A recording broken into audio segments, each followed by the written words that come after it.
And we start off with news coming out of Morris Heights. The Morris Heights Community Center received a significant investment aimed at addressing the community's vision for increased programming and anti-violence initiatives. Our Bronx Net reporter, Chanel Thompson, has a story. It is the first day of spring, and what better way to start it off than being here at Morris Heights Health Center, where Councilmember Piana Sanchez has just announced her $7 million investment into increasing programs like education, nutrition, and healthcare services into making the Bronx a healthier and safer place to live. Councilmember Perina Sanchez signed her largest investment, a $7 million check for a new community center with support from Speaker Adrian Adams.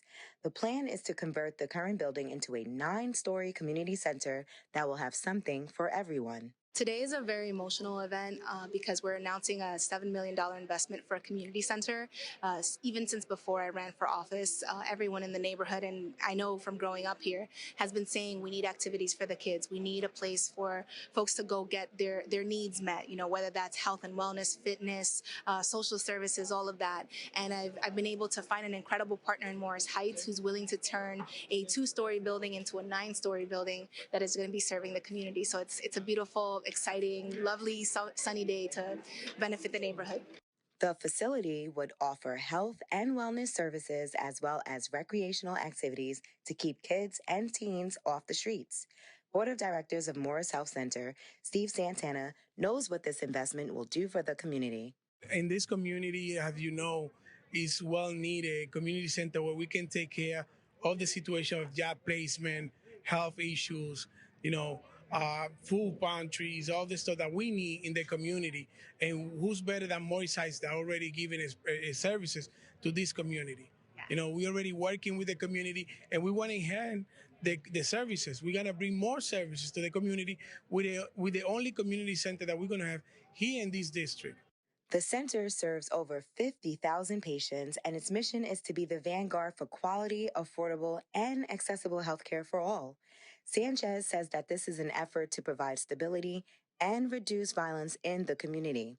Officials are looking for the public's input on what they would like to see in the center. A town hall is planned for May and June in which Bronx residents can share their views. Reporting for BronxNet, Chanel Thompson. And thank you, Chanel. In other news, the New York City Council has approved a measure expected to lead to a decrease in the current jail population. Now, the law, if passed, would expedite the resolution of cases and release individuals who don't pose a risk to public safety.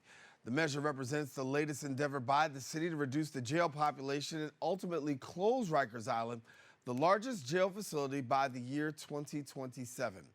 Former New York City Mayor Bill de Blasio initiated the effort back in 2017, advocating for the closure of Rikers and the establishment of smaller jails throughout the city.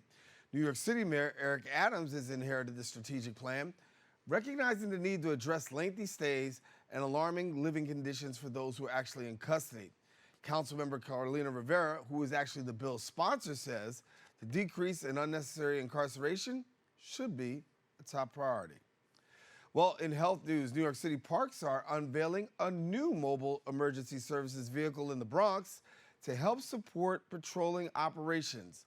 Our Bronx Net reporter, Chris Camilla, has the details. Beautiful weather in Crotona Park isn't the only warm welcome that the Bronx is receiving. New York City Parks are unveiling a new mobile emergency services vehicle to support all patrolling operations inside the park. The truck will serve as a hub for emergency and special operations, including forestry emergencies and patrolling near crowded park events with a high turnout of attendees. This will give us everything we need right in the middle of parks. We can go to specific areas. We can have really a mobile office for our great PEP officers, our Parks Enforcement Patrol officers, who do so much to enforce our park rules, keep our parks safe.